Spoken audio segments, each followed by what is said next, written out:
Man, I've said it before, but I'll say it again. Everybody's a winner until it's inconvenient for them.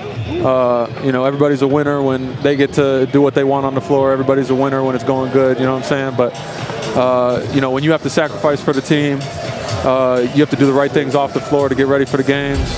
That's when you find out who the real winners are. Ever since Golden State's last NBA championship, there seems to be an ongoing theme with every single new champion. We simply overreact to all of their futures, excluding the 2019 Raptors, obviously because their best player left. We did this with LeBron and AD Lakers, Giannis's Bucks, Golden State when they seem to have the perfect blend of win-now vets and youth for their future, Denver when Jokic took that crown, Boston when they seem to go all in and essentially buy an NBA championship, and now what looks to be OKC. But with them, it was honestly way different. Listen, I'm not going to go down the path of, the Thunder are set up for long-term success, even though everything points to that. I think the simple thing is it's amazing to think that the Warriors dynasty ended on an injury like this. And a new dynasty might begin with an injury like this that obviously they took advantage of. And last but not least, Scott, they have the best player in the world. He's giving me Michael Jordan type vibe. You have to understand roles. They definitely understand their roles. They got their top dog, they got their number two. Everybody come in, they know their role. The Oklahoma City Thunder, last year, they were the youngest team since the 70s to actually win an NBA championship. The way they were constructed, they seem to be built to last for years, and they still are. But earlier this year, I didn't really know if anybody was truly built to challenge them, at least right now. They're missing their second best player. It doesn't matter because they have enough interchangeable depth to help keep their heads way above water. Defensively, they seem to be way too disciplined. And if your team can't match their intensity on that side and create your own runs like they do, it's going to be hard to beat them. And oh yeah, they have Shea, a player that with his shot creativity, his shot making ability, and his whistle seems to be unstoppable. This is everything I thought really up until this moment. At the time San Antonio first beat OKC, they were 24-1 and literally running through the NBA. And since that very moment, it feels like it created this and what we now see in San Antonio. Since San Antonio first beat OKC on that December 13th night, they have the best record, clearly the best player in the league now. They beat teams by the largest margin of anybody, and that used to be what OKC did best. And most importantly, they've now knocked off OKC in 2 tournaments now. You don't lose to a team 3 times in a row in a short span without them being better than you. Whether it's the MVP trophy or whatever it might be.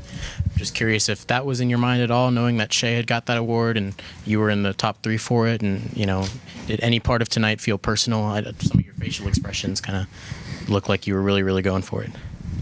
Yeah, for sure. Everything you just said. But before we proceed, I'm very excited to talk about today's video sponsor, Whatnot. Whatnot is the #1 live streaming auction app. Basically where live streaming meets live auctions, providing us a chance to get some really dope items for prices that you wouldn't normally see. Simply put, if you're big into live shopping and amazing deals, you will love this app. Collectibles. I'm a big sneakerhead. I recently got into sports cards. So much you can grab in real time live.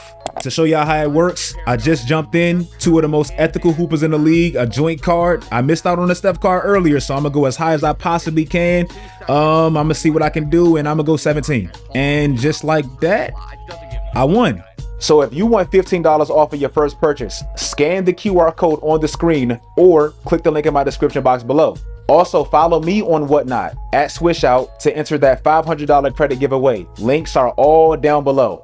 The $500 credit giveaway winner will be announced in 1 month. So again, follow me and all the links are down below.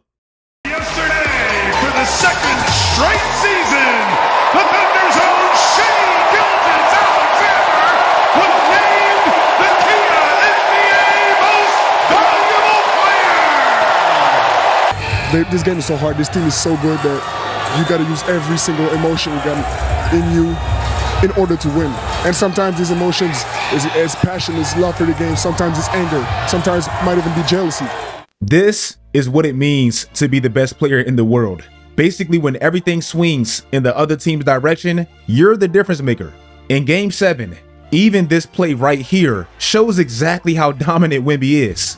OKC gets a crucial inbound steal on Wemby, and it feels like Wemby himself shaved off a solid 10 seconds simply with this man in the way and them desperately trying to get a shot off. This one possession right here feels like a common theme of this entire series. They don't exactly have the full tracking numbers yet because the series basically went off as I'm recording this video. But throughout the series, they kept showing the on and off numbers for Wemby, and the numbers were absolutely ridiculous. Basically showing how this man's presence dissuaded everyone from coming in the paint and how conscious they were anytime he was on the floor. The plus minus numbers for the series still tell the story pretty well. Wemby for the entire series was like a plus 62, obviously first out of anybody. But Luke Kornet, Wemby's backup, was dead last for San Antonio in the 10 minutes he played, and essentially the 10 minutes Wemby actually had to sit, and that's how OKC feasted. But also, it was very notable really from game 1 exactly how much better Wemby is than the actual MVP. I get it, OKC was basically down their next best 3 players. J-Dub hasn't been there all year. AJ Mitchell wasn't really healthy throughout the series. And Chet Holmgren, man, we're going to get to him, but he was basically gone. But Wemby having these type of coaching type moments in his first ever playoff run, while also leading them in scoring in every single playoff win they had against OKC, while simultaneously being the biggest factor to how dominant that defense was throughout the playoffs and specifically in this series. It is just ridiculous, and it's something that we just can't take for granted. For as dominant as San Antonio is defensively, with the constant on-ball pressure they had from their guards and obviously having Wemby, they still simply couldn't afford for their best player to not be on offensively, especially early. Even with Shea off, and even with OKC being injured, they're still a great team. In the games in which they won in this series, Wemby had to average damn near 20 in the first half. Even when he did that, San Antonio still couldn't create that much separation from that team. But if you notice, in the games in which they lost against OKC, Wemby was quiet in those first halves. And that team, for as great as they are, they simply couldn't afford for their best player to do that because he means that much.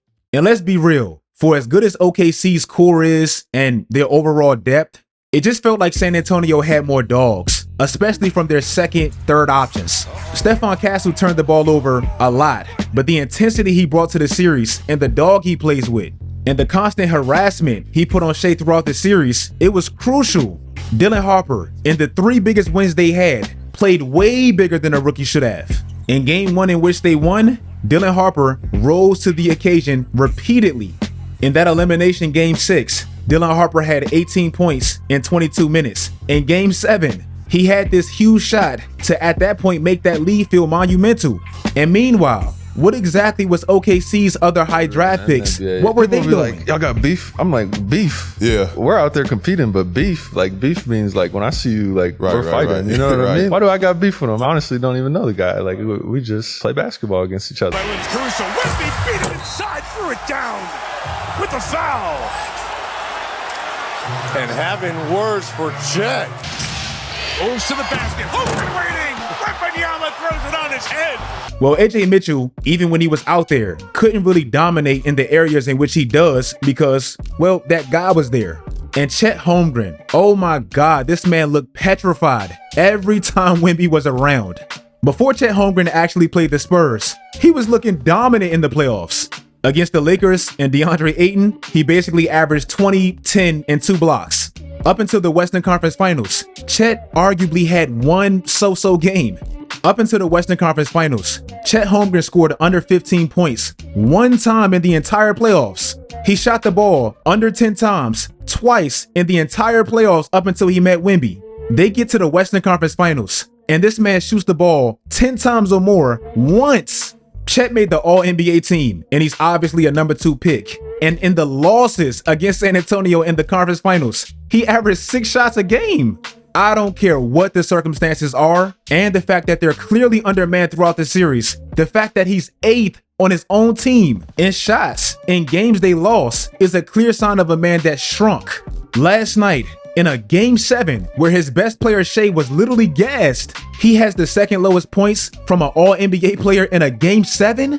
Bro, for the season, not even just the conference finals, I'm not sure if I've seen anyone get emasculated by one man like this. Chet Holmgren averages 16 shots against anybody outside of San Antonio. Against San Antonio, it gets sliced in more than half. It's pretty obvious now, regardless of who wins the NBA championship and who even won last night's game. It's Wemby's league, and he's now the best player in the world. Against this team, Shea was clearly way less effective when he couldn't draw some pretty BS fouls.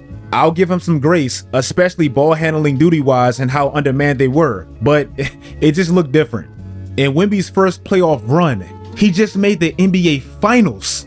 Not only did he do it in his first ever playoff run, he did it against a team that damn near looked historical.